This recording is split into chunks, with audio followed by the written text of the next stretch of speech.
La 64e Grand-Messe des Grammy Awards se réunit dimanche à Las Vegas pour distribuer ses prix, équivalent des Oscars pour l'industrie musicale américaine, avec l'éclectique jazzman Jon Batiste en pole position au milieu d'une meute de pop stars, et la Revelation Olivia Rodrigo en embuscade.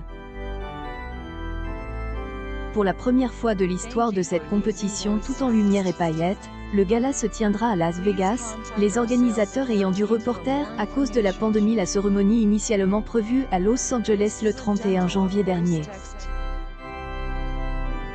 Autre changement notable cette année, l'Académie des arts et sciences de l'enregistrement, régulièrement accusée de privilégier les artistes blancs et masculins, augmente le nombre de nominations dans les 4 catégories phares des Grammy Awards pour doper la diversité.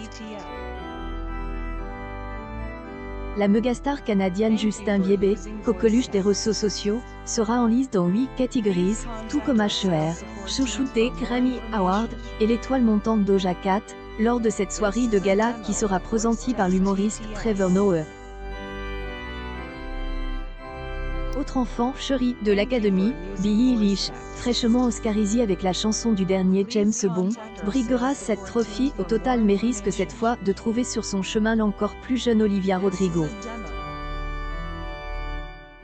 À seulement 19 ans, la grande sensation pop lancée par la série Disney High School Musical est en mesure de repeater le grand chelem Realize par Billie Eilish voici 2 ans, en raflant les 4 trophées les plus prestigieux.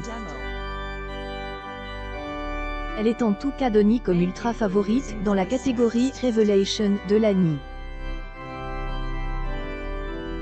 Le cas Kanye, il n'a pas affole Instagram où explose les records d'écoute comme Olivia Rodrigo, mais le grand favori de cette 64e édition reste le talentueux jazzman multi-instrumentiste Jon Batiste, avec 11 nominations au total.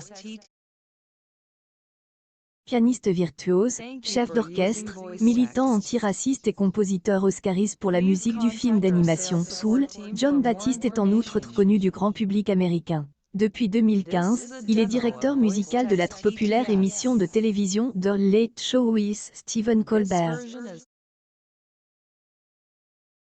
Descendant d'une famille de musiciens de la Nouvelle-Orléans, l'artiste de 35 ans défendra au Grammy Awards son album War et le titre Freedom dans les catégories majeures mais il concourt dans presque tous les styles, le R. L'improbable duo formé par la diva pop Lady Gaga et le crooner nonagénaire Tony Bennett, 6 nominations au total, pourrait aussi créer la surprise avec l'album de reprise Love for Sale. Le fantasque Kanye West sera aussi en lice avec son album Donda qui affrontera le Evermore de Taylor Swift, à laquelle il avait arraché le micro en 2009 alors qu'elle était montée sur scène pour recevoir un prix aux MTV Music Awards. La très prolifique Taylor Swift n'a pas souhaité concourir cette année au Grammy Awards avec Fearless, re-enregistrement de son album de 2008 qui avait déjà obtenu 4 trophées. Absent, chez les rappeurs, la compétition opposera Kanye West au vétéran A.J. Cole et à Tyler, The Creator Medrak, qui était nominé, a demandé à l'Académie de retirer sa candidature, sans fournir de raison. Son album à succès Certified Lover Boy avait été royalement ignoré dans les catégories généralistes lors des nominations et l'artiste, très influent et parmi les plus écoutes, a de multiples reprises pris le bec avec les Grammy Awards. Il les accuse notamment de le cantonner à la catégorie des rappeurs parce qu'il est noir.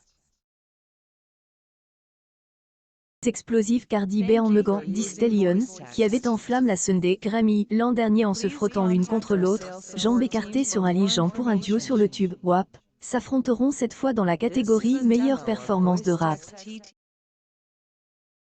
BTS, monstre sacre de la K-pop, défendront leur succès planétaire buté mais c'est leur seule nomination au Grammy Awards, où les Sud-Coréens peinent à s'imposer. Se produiront sur la scène du MGM Grand Garden Arena, comme Olivia Rodrigo, Billie Eilish, Jon Batiste, Usher, Lil Nas X et Jack Harlow. Kanye West sera-t-il de la partie? En tant que homme, il est invité dans la salle mais des médias specialized ont indiqué qu'il n'était plus le bienvenu sur scène. Cause, des attaques virulentes sur les réseaux sociaux contre l'humoriste Pete Davidson, en couple avec son ex-femme Kim Kardashian, et Trevor Noah, qui ont valu à Yi une brève suspension d'Instagram. Semaine après la retentissante gifle de Will Smith lors de la soirée des Oscars, les organisateurs des Grammy Awards pourraient avoir le souci d'éviter qu'un incident similaire ne vienne gâcher la